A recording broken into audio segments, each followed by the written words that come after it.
The scream cut through the stillness of the swamp like nothing Megan Lane had ever heard.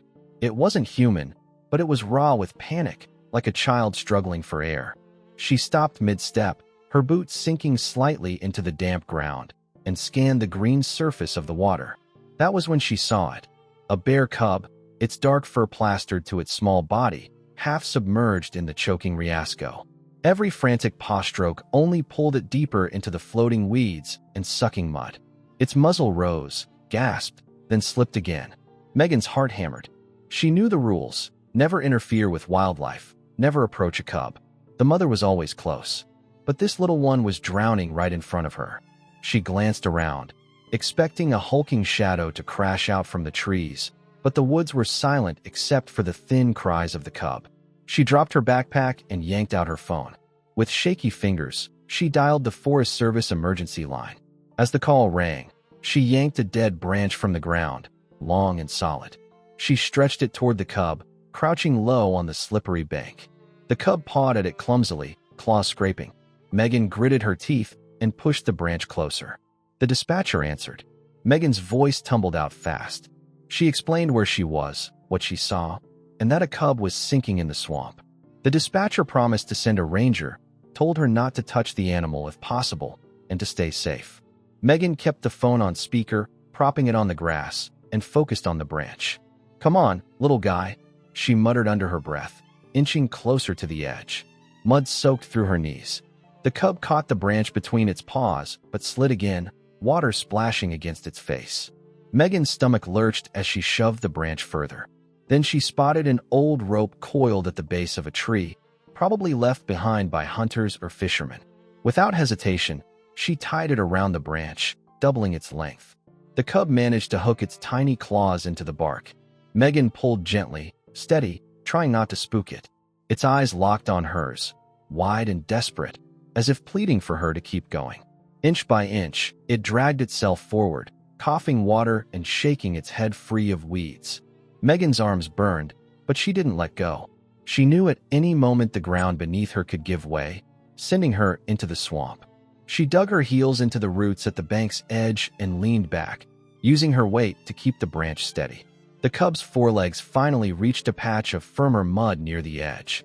Its chest heaved, each breath ragged, its body trembling with exhaustion. "Almost there," Megan whispered. Her hands were slick with sweat on the rope. She tugged one more time. The cub tumbled onto the bank, soaked and plastered with green slime. It staggered to its paws, shook violently, and let out a hoarse cry that echoed into the woods. The sound was answered. From somewhere beyond the tree line came a deep, guttural exhale, like air forced through a giant chest. A heavy branch cracked. Megan froze, hard in her throat. She could feel the vibration in the ground, the unmistakable sign of something massive moving closer.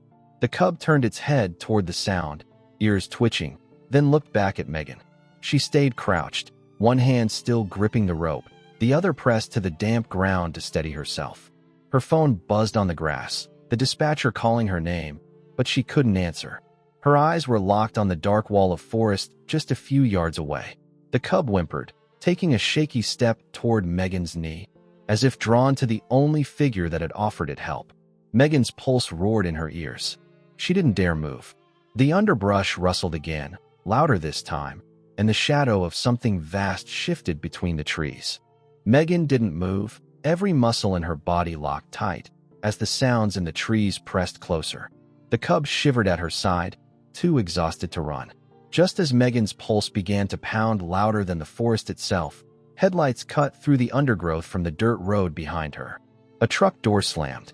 A strong voice called out, "Forest Service, stay where you are." The noise in the trees stopped. After a long, breathless moment, the forest went still again. Megan exhaled sharply, her whole body trembling as she turned toward the light. A tall man in uniform pushed through the brush, hand resting on the holster at his side. His badge caught the beam of his flashlight. "Are you Megan Lane?" he asked quickly. She nodded, pointing to the cub pressed against the mud. "It was drowning. I pulled it close with a branch. I didn't touch it."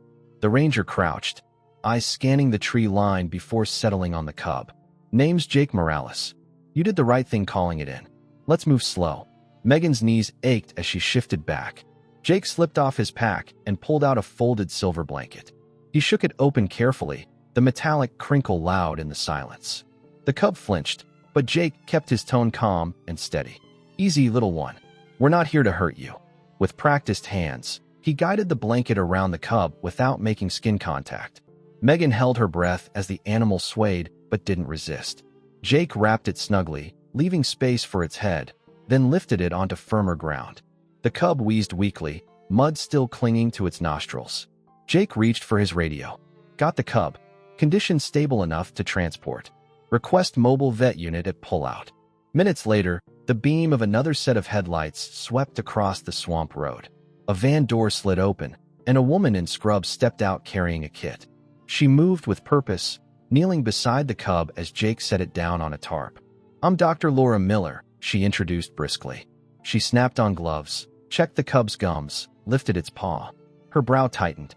"See this? Fishing line burns. Probably tangled while struggling. Heart rate's elevated, but that's expected." Megan leaned forward, arms wrapped around herself. "Will it make it?" Laura's voice softened. "It's dehydrated and shaken, but young animals are resilient. We'll keep it under watch tonight." She pulled out a thermometer, quickly checking its core temperature, then slid a stethoscope against its chest. Respiration shallow, but improving. Jake kept scanning the woods with his flashlight. "Mother's got to be near." Laura nodded. "We'll set a camera trap right here. If she comes back, we'll have proof." She turned back to Megan. "You did more than most would. But from here, it's hands off. For your safety and its."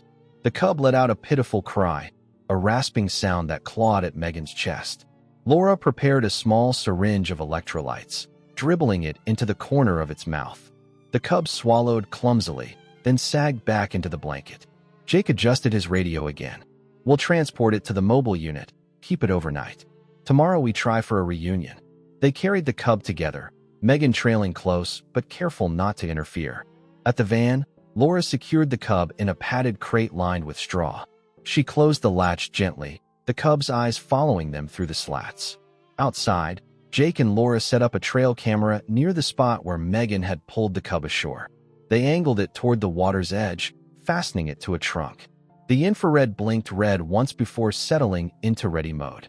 Megan hugged herself tighter, watching the crate. The cub's tiny shape shifted inside, curled small under the blanket. She wanted to reach through, to promise it wasn't alone. But she held back. Jake gave her a steady look. "You've done your part. Tonight we let the forest do the rest." The three of them climbed into their vehicles as night closed around the swamp. Hours later, while the cub slept in its temporary crate, the camera by the water clicked silently. The lens caught a massive dark shape nosing along the bank, breathing deep over the mud. A mother bear lifted her head, sniffed the air, and with a low rumble disappeared into the trees toward the riverbed. The following morning, Megan drove behind the ranger truck as they left the swamp road and pulled into the small rehabilitation station near the edge of the forest preserve. The building was modest, more like a cabin with medical equipment stacked inside, but it smelled of antiseptic and straw. Inside, the cub lay in a low crate lined with hay, still wrapped loosely in the thermal blanket.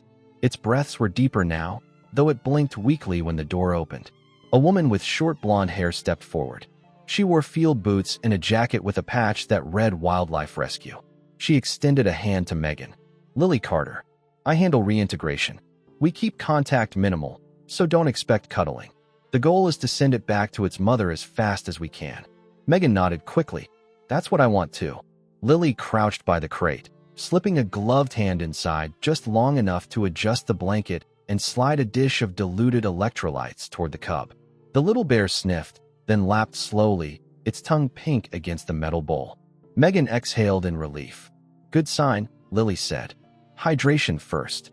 No solid food yet, no milk substitutes. The mother's probably still searching. We'll give it another day of monitoring, then we attempt a return." Ranger Jake leaned against the doorframe, arms crossed. The trail cam picked her up around 2 in the morning. She circled the bank, vocalized once, then headed toward the riverbed. She hasn't gone far. Laura, the vet, scribbled notes on a clipboard. "No infection, vitals improving. Paw abrasions are clean. No reason to hold it long." Megan shifted her weight. "So what's next?" Lily stood. "We set a corridor. cameras, and scent markers leading from where the cub was found back toward the river area. Then, at dusk, we release. We want the mother to find the cub naturally, not in a human crowd. By afternoon, the team was out in the forest again. Jake hammered a camera to a tree trunk, adjusting the angle down a sandy bank where tracks were visible, clear prints of a large bear pressed into the soil, with smaller, confused scrapes nearby. Megan crouched beside them, brushing the sand lightly with her fingertips. She's been here recently, Jake confirmed. Less than 12 hours. They placed another camera deeper along the brush corridor, marking the path with biodegradable scent drips that mimicked natural bear cues. Lily explained softly to Megan, "We use extracts that won't alarm her, just guide. It keeps us from intruding too much." By evening, the sun dipped low and painted the swamp edge in gold. The team loaded the crate into the van again. The cub whimpered softly, shifting as the vehicle jolted along the dirt track. Megan sat in the back beside the crate, hands pressed to her knees, whispering steady encouragement, though she knew the cub shouldn't get used to her voice. At the chosen clearing, Jake parked with headlights off. The forest felt heavier at nightfall, filled with the pulse of insects and the distant croak of frogs. They carried the crate to a spot sheltered by brush, but open enough for cameras to capture. Lily set the crate down gently, attaching a remote release latch to the door. The cub stirred, ears twitching. From somewhere deeper in the woods, a low sound rolled through the trees, a muffled call, almost like a throaty moan. Megan froze, the hairs on her arms rising. The cub raised its head and answered with a weak bleat, sharp and urgent. Everyone exchanged quick glances. Laura whispered, "That's her. Has to be." Jake checked his watch. "We've got a window, but the sky's changing fast." He tilted his head toward the horizon, where dark clouds were massing, swallowing the last of the light. Thunder rumbled faintly. The cub shifted restlessly inside the crate, pressing against the slats as if pulled by the sound. Megan swallowed hard. The team now faced a choice: release the cub into the storm or hold until morning. The forest seemed to hold its breath with them as the wind picked up, bending the grass low under the weight of the coming rain. Rain fell hard, drumming against the canopy as the team huddled near the clearing. The storm had broken faster than expected, sheets of water turning the sandy track into dark mud. Lightning flashed, followed seconds later by rolling thunder that shook through the trees. The crate with the cub sat at the edge of the brush, its slats rattling softly as the young bear shifted inside. Jake pulled his hood tighter. "We can't linger here with this much human scent. We need to leave it as natural as possible." Lily crouched low, adjusting the remote latch attached to the crate door. "This release can't look like us handing it over. The mother won't come if we're crowding." She sprinkled the last of the scent-masking solution along the trail, creating a faint barrier leading away from the dirt road. This will keep her from heading toward traffic. Tom, who had joined from a nearby cabin to help with equipment, looked uneasy as thunder cracked overhead. "You're saying we just leave it here? In this storm?" Laura, soaked through despite her jacket, shook her head. "It's safer than keeping it overnight again. The mother is close, and the cub's responding to her calls. Storm or not, this is the window." Megan knelt in the wet grass beside the crate. The cub pressed its nose to the wooden slats, blinking against the flashes of lightning. She felt the urge to whisper to it again, to soothe, but she bit her lip. They'd said minimal contact. Still, she reached out just enough to steady the crate when it shook with the cub's restless movements. Jake scanned the tree line one last time. "All right, we set the camera traps, then we back out half a mile. Remote release at dawn if she hasn't already come." Together, they worked quickly despite the downpour. One camera was angled toward the crate, another covering the trail from the riverbed. Rain dotted the lenses, but Jake wiped them clean before stepping back. Lily checked the remote release again, the small indicator light blinking red. "Ready," she confirmed. They retreated down the path, boots squelching in the mud. Megan glanced over her shoulder again and again, watching the small shape inside the crate fade into shadow. Her chest clenched with every step away, but Jake's voice cut through the rain. "Distance is mercy. Give her space." By midnight, the storm eased. The forest steamed with wet heat, frogs chorusing from hidden pools. The team had set up camp well out of sight, their vehicles parked under dripping pines. Tom paced the edge of the tarp shelter, worry etched across his face.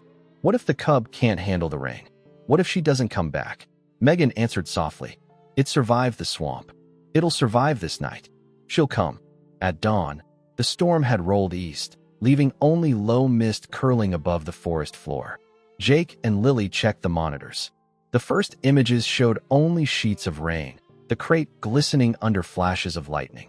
Then, in the early hours, a heavier shape entered the frame.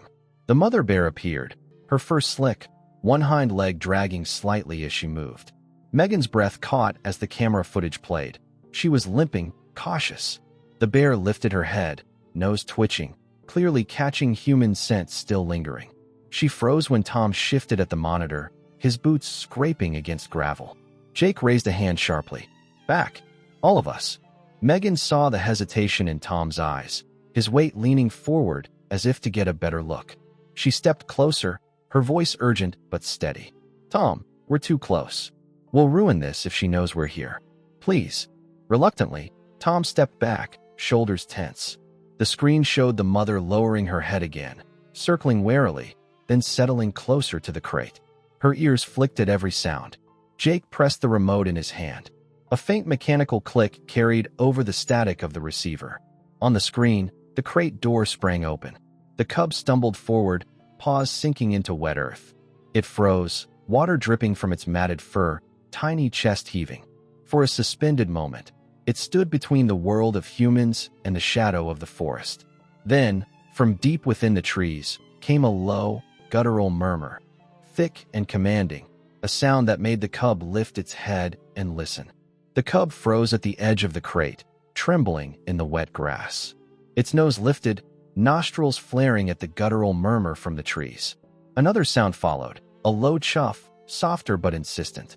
The cub gave a thin cry, then took 2 wobbly steps forward, ears flicking as if pulled by invisible strings of instinct. On the trail camera's screen, illuminated in grayscale, the small figure seemed impossibly fragile against the looming forest, a dark smear of life against the heavy mist. Branches shifted with a sharp crack. The mother bear emerged, her massive shoulders glistening from the rain, droplets sliding down her matted fur. Her limp was obvious now, one rear leg dragging slightly as she moved.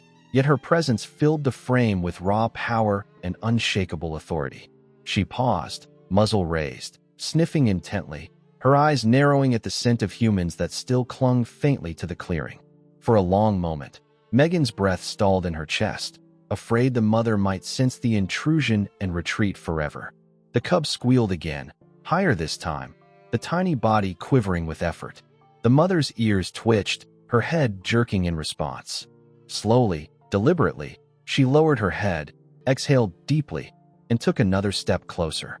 She circled once, each stride cautious, testing the air with every breath, then leaned down and pressed her nose to the cub's damp fur. The contact was almost violent in its intensity. The cub collapsed against her chest, claws hooking into her fur as though clinging to survival itself. The mother grunted low and steady, then nudged the cub firmly toward the cover of the brush. The 2 bodies, one vast and one trembling, disappeared into shadow and mist as if the forest had reclaimed what was always its own. Back at the monitoring tent, silence pressed as heavily as the humid air. The only sound was the static hum of the receiver and the slow drip of rain from the tarp edges. Jake finally let out a breath, his shoulders sagging. That's it. She took it. His words seemed to unlock the tension that had held them all captive. Lily nodded, eyes fixed on the frozen frame still glowing on the monitor, unwilling to blink. That's all we wanted. Nothing more, nothing less. Laura closed her notebook with a decisive snap. No intervention needed now. They'll manage better without us. Megan pressed her palms together, unable to stop the sting in her eyes. Relief coursed through her so suddenly it made her dizzy, forcing her to sit on the folding chair. Tom muttered softly, voice thick with awe, worth every second in the storm. Worth every risk. They packed the equipment in silence, careful with every movement, as if noise alone might undo the fragile miracle they had just witnessed. When they left, the clearing looked empty, but the memory of struggle and reunion still hung like a ghost. By midday, Only wet paw tracks and the faint smell of rain remained, the forest already healing over the human presence. A week later, Megan returned alone. The forest road was drier now, the swamp calmer, but the memory of that night's storm still pulsed with every step she took.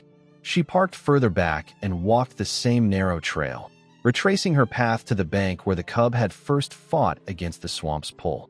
The mud was firmer, crusted with drying ridges, yet it bore the story of what had followed. Deep impressions of a large paw, steady and powerful, overlapped by smaller, erratic prints weaving close by. She crouched and traced the outlines with her fingers, dirt clinging beneath her nails. The prints overlapped in places, telling a silent narrative etched into the earth, that the cub had walked here, not alone but guided. She let her hand rest against the soil, damp and cool beneath the warming morning sun, as though the ground itself still carried the weight of the two bears. Megan rose slowly, brushing her palms on the tall grass. Around her, the forest was alive with sound. Frogs croaked from shallow pools, insects buzzed with renewed energy, drops of water fell in rhythm from high leaves, but none of it felt threatening. Instead, it felt harmonious, balanced, as though the chaos of that stormy night had been absorbed and transformed into calm resilience. She lingered by the water's edge, staring at the ripples spreading across the surface where the cub had once fought for breath. This time, no desperate cries tore through the air, no frantic splashing, no hammering fear in her chest, just the steady, timeless rhythm of the wild. She let the quiet wash over her, refusing the urge to capture it or freeze it in pixels. She didn't even reach for her phone. The moment wasn't hers to hold, only hers to witness and remember. Megan exhaled slowly, wiped her damp hands against her jeans, and turned back toward the trail. With each step, the forest closed in gently behind her, retaking its space, leaving her only the memory of silence, survival, and the knowledge that stepping back had been the greatest act of all.